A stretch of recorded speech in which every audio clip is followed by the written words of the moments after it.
Hello and welcome. I am Thomas Porteous and you're watching NewsX World.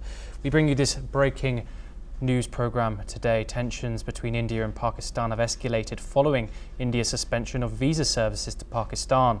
Pakistan's foreign ministry has strongly condemned India's move to put the Indus Water Treaty in absence, calling it a violation of their water rights. Pakistan has warned that any attempt to divert or stop the flow of water belonging to Pakistan will be considered as an act of war. Furthermore, Pakistan has announced a reduction in the strength of the Indian High Commission in Islamabad to 30 diplomats, effective from April the 30th. In response, Pakistan has advised all Indian nationals in Pakistan to return at the earliest, while also requiring Pakistani nationals in India to leave before the expiry of their visas.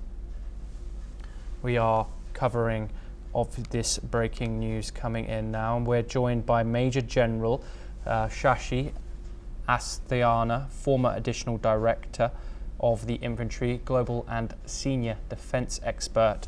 Thank you very much for joining us. What do you make of this Pakistani response, Major General? Was this suspected an act of war if India is going to actually suspend all the water from flowing into Pakistan that's protected by the Indus Treaty? Firstly, there is no doubt all these actions were expected. Pakistan has not reduced the Indian embassy strength. We have ourselves told, when we told them to all the defense attaches to go back, we have also issued instructions that we will bring down our strength of the embassy to 30.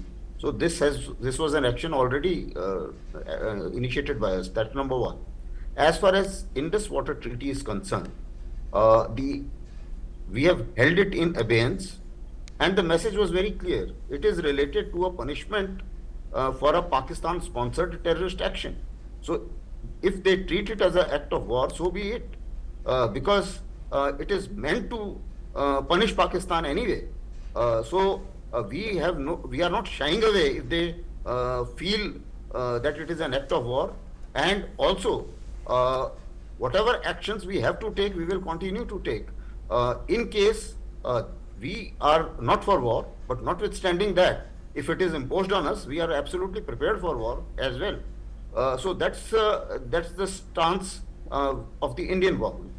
Similarly, all other actions, as far as the visa actions are concerned, I think we had already, whatever actions we have taken, we expect that Pakistan will also take those actions, and certainly we don't want our citizens to be in Pakistan.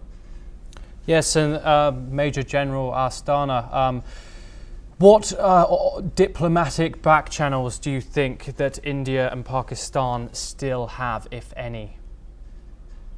See, we do have embassies, but there is nothing very much happening because if the visa restrictions are in place, then I don't think the consular services would be required in either of the two countries. That's number one. Secondly, as far as trade is concerned, we have already said trade and talk cannot go together. So there is hardly any trade, or shall I say direct trade. Although Pakistanis are short of a whole lot of things, and they do use a lot of Indian stuff, but that comes through to them via Dubai or via Turkey or some other place, not directly from India. As far as any other engagements are concerned, I think it is more of a, shall I say, diplomatic niceties that we are still maintaining an embassy. Otherwise, I don't think that the embassy will have very much relevance there, as well as the Pakistani embassy will have any relevance in India, as long as they continue on the path of sponsoring terror.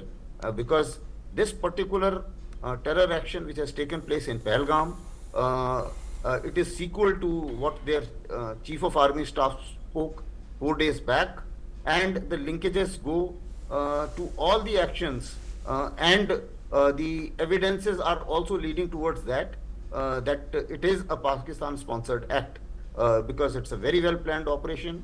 It was an operation in which the Pakistani weaponry has been used, the intelligence has been used, and the methodology adopted is exactly implementation of what their army chief spoke, which is actually a sad thing for anywhere in the world or any professional in the world to be talking about Hindus and Pakistans can't live together, Hindus and Muslims cannot live together. It's a hate speech, and even in Pakistan, there are Hindus. So one can understand that kind of irresponsible statement which has been given. But notwithstanding that, if the aim was to create a communal disharmony in India, that aim has failed because everybody, A to Z, in India has condemned it, and all the Kashmiris are extremely angry with the Pakistani establishment because they have actually stuck on their livelihood and peace and prosperity. Yes. And that is the anger which the Kashmiris have against Pakistanis. Major General, obviously, Indian Prime Minister Narendra Modi spoke in Bihar earlier today. His language that he used was quite strong. He said that he has vowed to hunt the perpetrators to the end of the earth. Quite emotive and quite strong, as I previously said. What's your thoughts on that? Who are these perpetrators? Certainly, it's a very strong message, and a message not only to the crowd he was addressing. You would have noticed that he spoke in English as well. The aim was very clear because he was speaking to a particular crowd to whom he explained his intentions in Hindi. But when he spoke in English, it was basically for the consumption of the international media and the international, all the international players. That this is what India intends to do, and this is how India intends to respond. So we will be responding. It's only the preliminary steps of the diplomatic domain which have come out, but the response will be in all domains, whether it is military or it is intelligence or it is other kinds of warfare, whether it is information warfare or whatever. But certainly the terrorists will have to pay the price of the dastardly act which they have done in Pahalgam.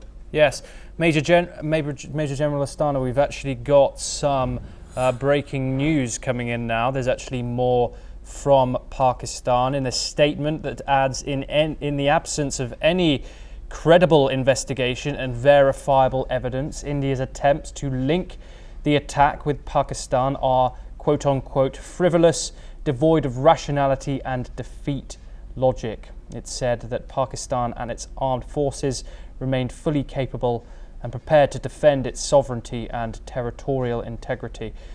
Also some strong language there. Can I get your direct reaction to that, please, Major General Astana? See, Pakistan has no other option. We know the way they are mobilizing themselves. It certainly shows the kind of discomfort as well as the kind of fear which Pakistani establishment is saying, and therefore they are taking all these actions and making such bold statements, knowing fully well that they neither have the money to fight nor they are also engaged on the western borders. If the eastern borders, they have trouble in the eastern borders, they will find it quite difficult financially as well as resource wise.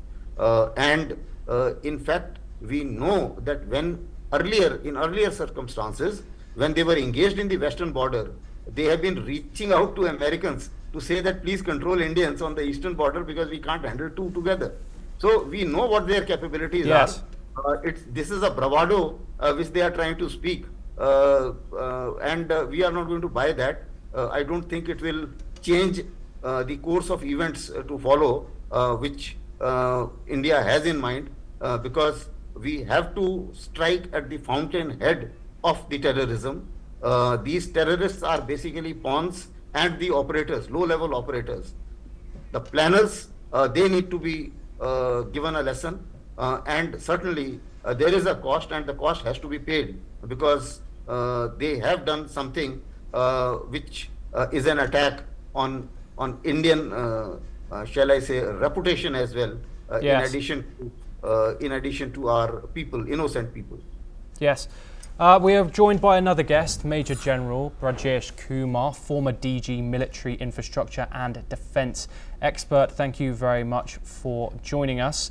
I just want to get your immediate reaction, Major General Kumar, to the news that Pakistan has said that its armed forces remain fully capable and prepared to defend its sovereignty and territorial integrity. It also says that India's attempts to link Pakistan with the attack are frivolous, devoid of rationality and defeat logic. Can I get your immediate response to that, please?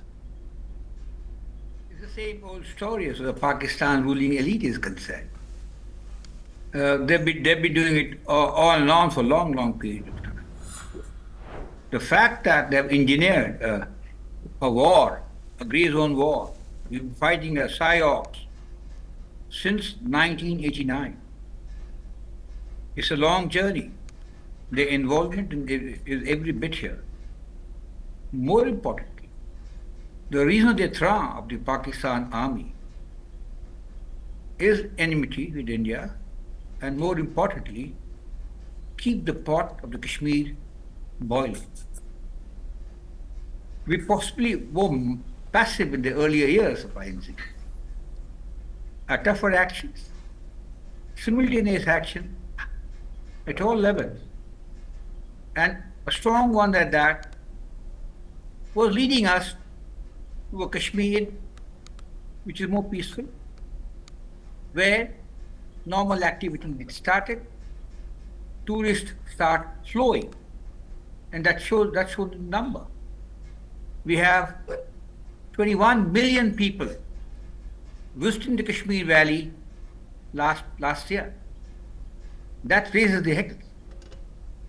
And obviously, if that be so, link it up with what General Asim said 7 days back on the same issue. And there it is. The heckles were raised. The normalcy would snatch the basic purpose of Pakistan army utility to the nation state. And it's quite a paradox that the army holds the nation, unlike all other democracies. So that's the kind of a state we are in. So keeping this in view, what has happened is unfortunate. And if they fight a grey zone operation, which they are, time we did so. Indians' reactions earlier used to be run after, chase those little terrorists, hit their camps. But now it's the time to hit them at the fountainhead of terror. That is the Pakistan ruling elite headed by them. And possibly is the first time we've taken the CCS, Cabinet Committee on Security, yesterday has taken a bold step, and that is holding the Indus Water Treaty in abeyance. Is going to hit the very foundation of it, where the entire economy, it's about 36% of economy is agriculture. Largest number of people, 67% I am told, are employed in agriculture and related stuff. They will get hit and they'll be held to play. So instead of fighting them and reacting in our soil, whether the Kashmir Valley, whether it's the CHN, whether it was fomenting trouble in Western Punjab, we've taken it right into their heart. And that is the Punjab of Pakistan. Let's see what happens. There will be issues, fine, so be it. But then a terror has to be fought in all its manifestation, yes, by all kinds of means. Yes. We are joined by Lieutenant General Nitin Kohli, Senior Defence Expert located in New Delhi, also to join this discussion. Lieutenant General Kohli, apologies. Pakistan are calling this water warfare. They've also said that they have no links with this attack, and there is no credible investigation or verifiable evidence from India, and that any link that India have to this attack is frivolous and devoid of rationality and defeats logic. What are your thoughts on Pakistan's statement there? They're also calling this water warfare. And do you think that this label is just rhetoric, or do you think this does reflect a real strategy? You see, this is not the first time that the Pakistan has been saying this. On the all previous attacks, they've been following this pattern. In 26/11, when 165 people were massacred by the Pakistanis in Bombay, that time also, no matter what proof you submit to them, they will not accept it. They want this also to linger on. I will congratulate our own government that we are not waiting to give them any proof. No proof should be given to the state. They will never agree to it. We should take action, which our government has already started. And rest, whatever rhetoric and the bluster they have been saying, we need to call it out. You see, you need to see their position. Economically, they are a very weak state. They are fishers in their army.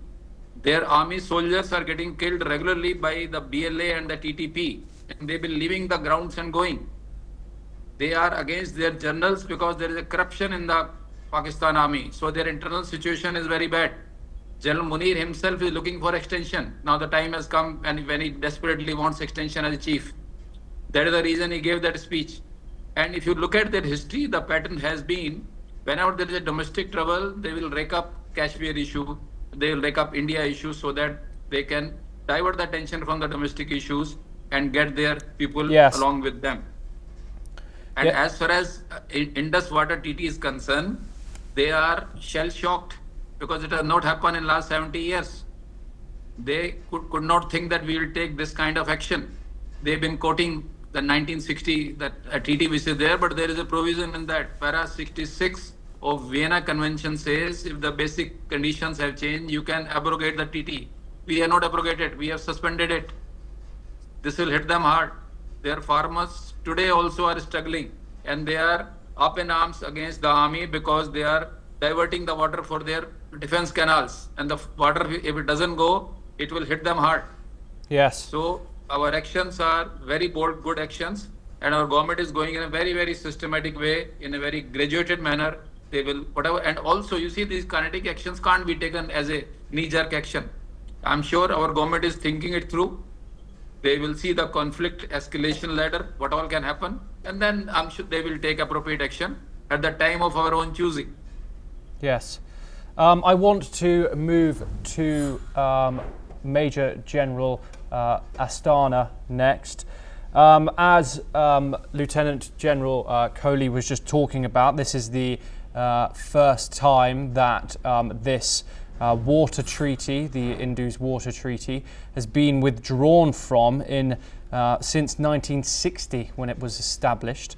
What's the how significant truly is the withdrawal of this treaty? This is very significant in a manner that as per this treaty, there were 3 rivers allotted to Pakistan, that is on the northern side of India, which come from Tibet, and 3 rivers were allotted to India. And remaining water of all the rivers actually goes to Pakistan. In past, we have been using even lesser share allotted to us. As far as this treaty is concerned, the World Bank was also negotiating it, but they were the guarantors when this treaty was signed. But the fact is that this treaty is a unified treaty. We have been telling Pakistan that the situations have changed. Let us renegotiate, and Pakistan went back to World Bank, which legally stands nowhere. Now, as far as this step is concerned, as was mentioned very rightly by General Kohli, this has been done for the first time. We had so many wars, even in 71 war, 47, 48 war, 71 war and subsequent wars after the treaty was signed. This treaty was never abrogated. But this is the first time when it has been abrogated. And the logic is very simple. Till now, in all wars, they were being professionally fought between two professional militaries. But now the question is that once they have stuck on innocent civilians and tourists, there is no hold bar as far as punishing that particular state is concerned. And therefore, we will have to take on the fountainhead. Yes. And fountainhead, we know that in Pakistan, in the existence of Pakistan, 50% of the time military has ruled directly and 50% indirectly. So basically, we have to make the rulers of Pakistan, which is Pakistan military, and Asif Munir in particular, pay the cost for it. And we also know that there is fair amount of disgruntlement in Pakistan. There are states who don't want to be in Pakistan, but at the same time, Pakistani military has been doing not only here, they have been killing innocent people in Balochistan too, as well as in Khyber Pakhtunkhwa. So there is a same kind of feelings the other side as well, and that is why you will find that Baloch Liberation Army or their own insurgent groups are targeting, in particular, Pakistan military. They are not targeting civilians.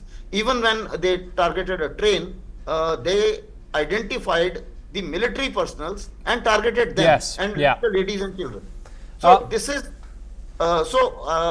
there are many fissures in Pakistan itself and in Pakistan military, which we were not actually interfering, because India doesn't have a policy of interfering in somebody's internal affairs. But if they want us to do so, then India will not hold back if required. So that is the message which is being given. And yes, I want to move on to General Kumar next. General Kumar, India and Pakistan have fought 4 of the most significant wars. Given history, and now within the past 48 hours, it seems that all ties have been cut. What does history tell us? See, at some point of time, India itself was not so strong as it is today. So, and the world also hyphenated India and Pakistan. We come a long way since then. Pakistan per se, we had a history of very typical kind of a not so good neighborly would be a smaller word to say. We had a very acrimonious kind of environment with them.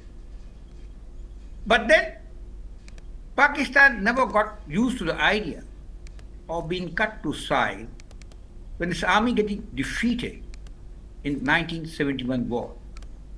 Since then, after a few years, with General Ziaul Haq's time, they started consolidating, and I believe in the Pakistan Military Academy, you take an oath and a pledge to take, get over this defeat by taking appropriate action against the Indian Army.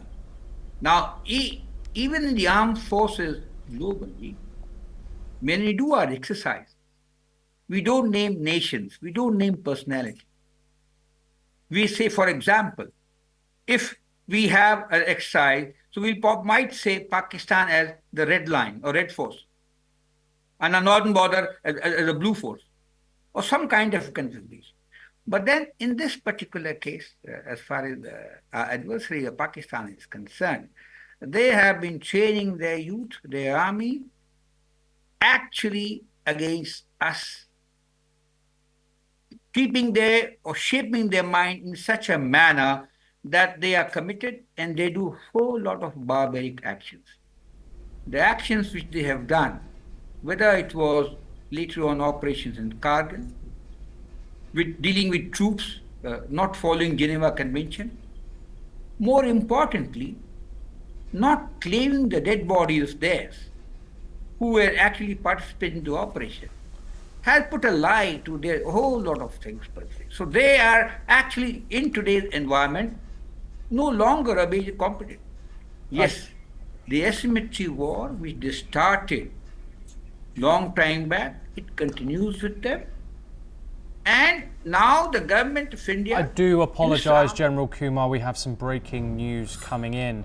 In retaliation to India's actions, Pakistan has suspended all visas to Indian nationals under the SAARC visa exemption scheme. These visas are now deemed cancelled, effective immediately, with the exemption of Sikh religious pilgrims. The Pakistan government has also instructed Indian nationals currently in the country under the SVES to exit within 48 hours, with the same exemption for Sikh pilgrims. Major General Asthana, could I get your immediate response to that? Pakistan, they're asking all Indian nationals to leave the country. See, it was expected and anticipated. When we did it, obviously we expected this would be done by Pakistan too. But let me tell you, there are more Pakistani who want visa to come to India for their medical treatment, for a whole lot of other education, for opportunities, for working in Bollywood. But there is hardly any Indian who goes there. There are few Sikh pilgrims who want to go to Nankana Sahib. That's the only place where perhaps Indians have some kind of interest. Otherwise, I don't think Indians are very much interested, except that somebody has to meet his relative or otherwise. So I don't think that is going to impact India as much as it is going to impact Pakistan, because in Pakistan, they do not have an appropriate medical treatment. Most of the people with serious illness, they come to India. So it is going to hit them hard, hit their public hard. And if Pakistani military, which has done so many actions which need to be taken into account, for which India is now retaliating. So one of the retaliation is let there be a divide between people, let their people see for themselves as to why such dastardly terror act, what kind of troubles they have brought to their country in terms of water, in terms of medical treatment, in terms of economy, etc., etc.